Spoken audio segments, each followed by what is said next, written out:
Hey, how's it going?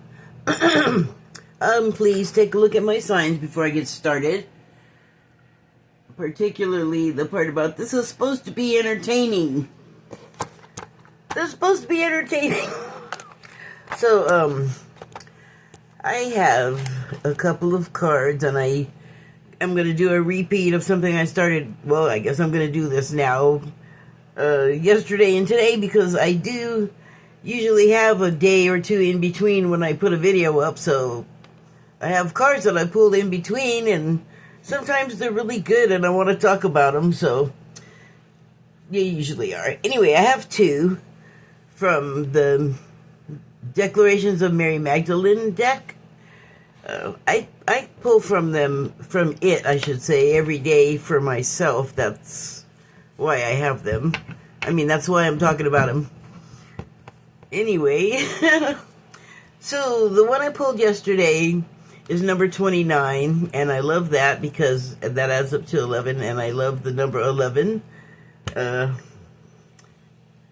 me, it's like, yes, it's the twin flame number, but that's also like part of the whole ascension thing too. Kind of central to it, really, to the individual, even though it's, I think, generally, when you say twin flame, people think of it as a romantic situation. And my interpretation is that those things, those two people, the flames, do not twin unless both parties have, like, they don't need to have a partner, really. Like, they don't need a lover, you know, they don't need a father, husband. Like, that's not the dynamic there. It's two people that are completely self-realized, like whole unto themselves. And that's when those two pair up. That's when the twin flaming happens. That's just my interpretation, but anyway, so that's why I get all excited about the number 11, is because it's like, that's like ascension right there. Like, you have to ascend to, like, get there. That's the way I understand it. So anyway,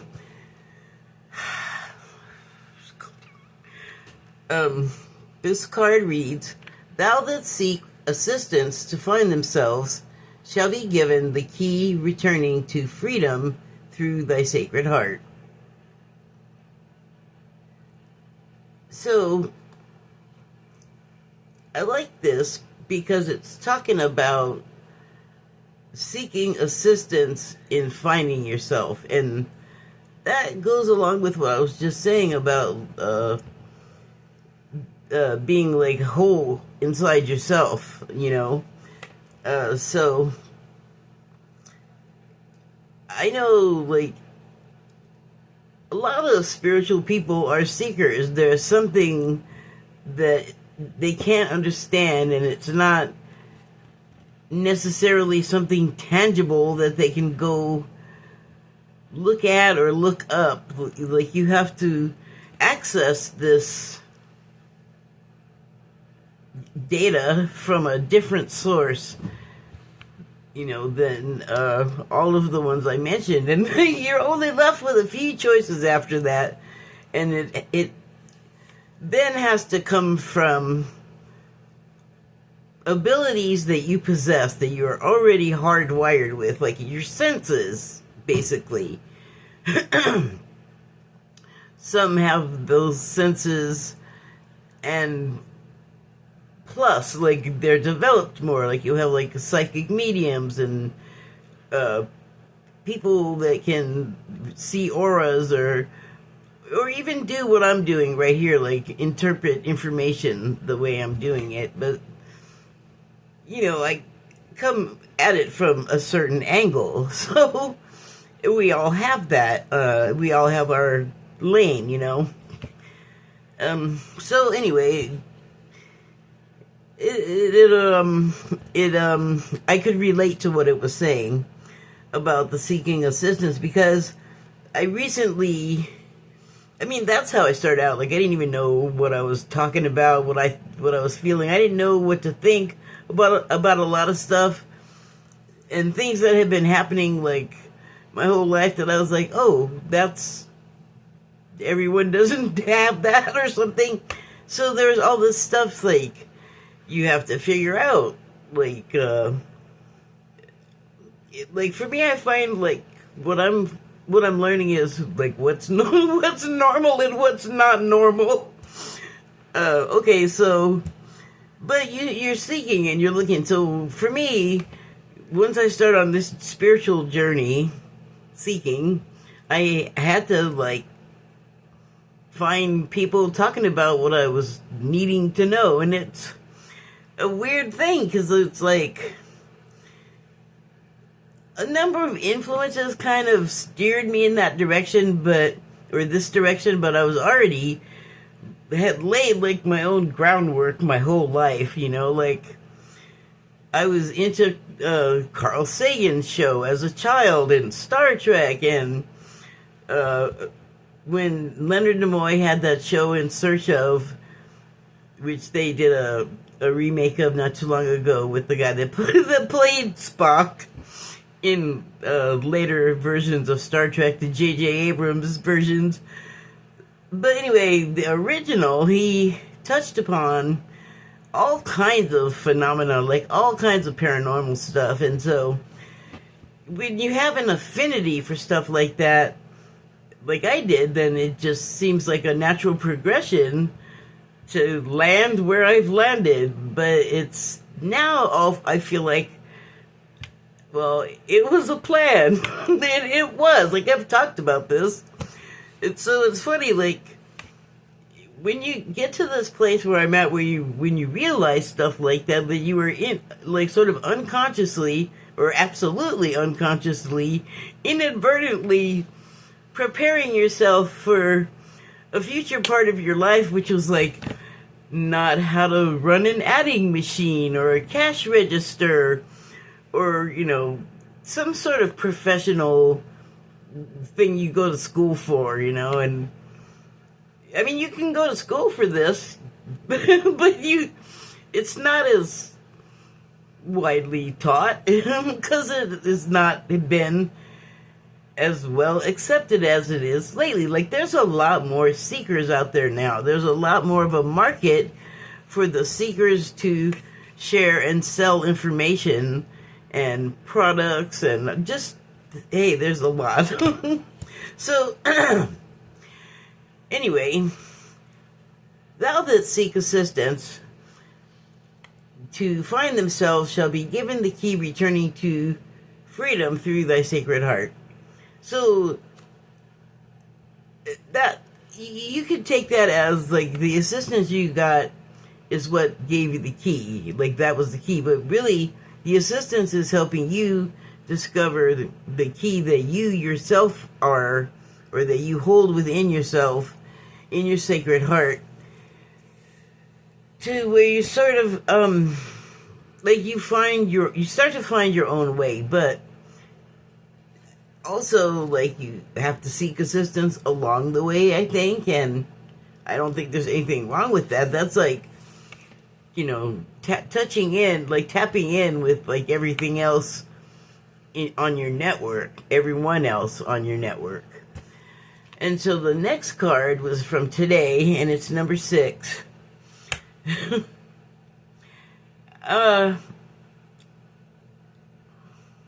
It's just making me think of the tarot card interpretation of number 6, but not necessarily the part about, I mean, I was going to say not necessarily the part about nostalgia, but in a way, yes, because what I was focusing on was the fact that on the tarot card is the infinity symbol. And, I mean, it's an 8, so it's like, you could, on that, like, symbol, you could have on any place on there a red dot. Like, say the symbol is black, and there's a red dot on there, and it's that you are here dot, right? And so, it being infinity, everything that happens to you in your life along the path of this symbol is in here, like your whole timeline, basically. So, you can, like, run into your past, or remember, you know, or, like, time travel, however that is, however that, like, works out for you, back to that time. You can be that, like, that's the nostalgic part, but it's also at the same time forever, because it's infinity. So I haven't read the card yet. I don't know why I got that whole thing, but let's see. Honor and respect in love the partner you reflect in God's grace, for they are the kingdom of love as you are. Okay, well, I guess that kind of makes sense. So, like, with that symbol, you could go around and, like, with that wavy time stuff I was just talking about, you could meet yourself. But you could also, as this is talking about, meet your partner, who is the sort of thing I was just talking about, the twin flame. Because they're talking about the partner being you reflected, so like you're running into yourself sort of on the infinity symbol. So you reflected in God's grace because they are the kingdom of love as you are. So it's just like you're just running into yourself in the same thing all over, but it's, well, like, if it's the twin flame and you are here, sometimes I mean, it's not a guarantee that in your lifetime you're going to meet that person. They could be somewhere else fulfilling other adventures or obligations or whatever, like, but that might just be what people chose, because when you have, like, that long of a relationship, like infinity, you can test, like, every boundary. You can test, like, every stress or strength of that relationship. Or you could be, like, in separation to learn something to add to the whole when you partner up again. So that's why the symbol. I get it now. So you running it to yourself again. I said it. Okay. All right. So that's it. That was today. The other was yesterday. But again, time is wavy, so they're all today. And then, quick before I go, I wanted to talk about how like months and months ago now, I saw a Pleiadian video, and they were talking about the people the collective that watch the videos, and you can join things with these channels. So the members all got in, like, whoever sees the video really all got an invitation to meditate at noon. And so obviously noon is going to be noon whenever you are, but a lot of times I forget to join this meditation because it's, you know, they invite on YouTube, which is global. And I know that the Pleiadian channels have global viewers and members in various groups and yada, yada, yada. So, the point is, they, you know, advertised or put out an invite for people to meditate on peace for, like, 10 minutes if you can spare it, or more if you can spare it. So that, like, a group meditation is always more powerful than just, like, one or two people sitting around randomly whenever, because you have intent and you have backup, basically. You know, you have, like, a whole regiment, or, you know, I just picked a large group of people, but if it's global, it's going to be more than just, like, a military regiment, but large group of people all focused on the same thing. And then I said, because I posted it on Blue Sky, and I do it once in a while, every once in a while, just as a reminder, And I said today that usually I'm so busy doing other stuff or whatever, or I didn't say that. I said that usually I don't have time and to remember to do this, so I want to remind you guys that the global meditation starting at noon. So obviously in my time zone it was, but everyone's not in my time zone. So I said, just when noon is, whenever that is where you are, but also, the focus is peace, but I mean, I think focusing on a specific area probably wouldn't hurt that thing. You know what I'm saying? So, I don't think that would, distort the intent of the meditation if you weren't strictly meditating on peace, because that's pretty vague. Like, I would have to, well, wouldn't have to, I mean, I could just generally meditate on peace, but would also be thinking well, should I specifically meditate on peace on the war in Gaza or the war in Ukraine or one of just basically the Middle East that seems to be having a blister of explosions, a rash right now. Meditate on those situations and those people losing interest in that kind of thing and seeing sort of futility in it. I don't know how you do it. I mean, I'm just meditating on how it cannot be the war thing going on. So gotta get something done about that. So today, when I did finally go to meditate, something happened. I went deeper than I usually do, and stayed awake though, because usually when I go deep, I'll be aware of it for a second, and then all of a sudden, next thing I know, I'm waking up. So, but I haven't gone to sleep is the thing. I know it wasn't when I wake up from sleeping. It's what it feels like is I wake up because I feel like I'm falling. Every time I feel like I'm dropping into my chair. So, anyway, this time when it went deep, I stayed awake, and I don't know, it was really intense. I didn't want to stop because it was more of an integration with everything around me, everything in the world, everything as far as my energy could reach. I was feeling it. I was feeling identities in objects that are inanimate and things, and it was amazing. So I mean, I know that when you meditate for a while and consistently, you experience things, but this was cool. Really intense. And I hope it didn't just do stuff for me, because I wasn't really just doing it for myself, Oh, and this other thing I started doing,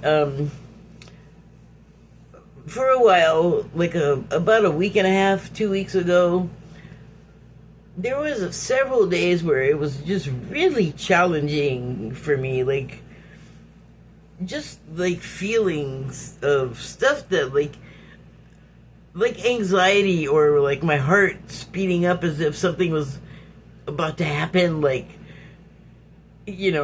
knock at the door, an explosion, I don't know, just something it seemed like I should be worried about, and then nothing was happening around me, and then nothing happened.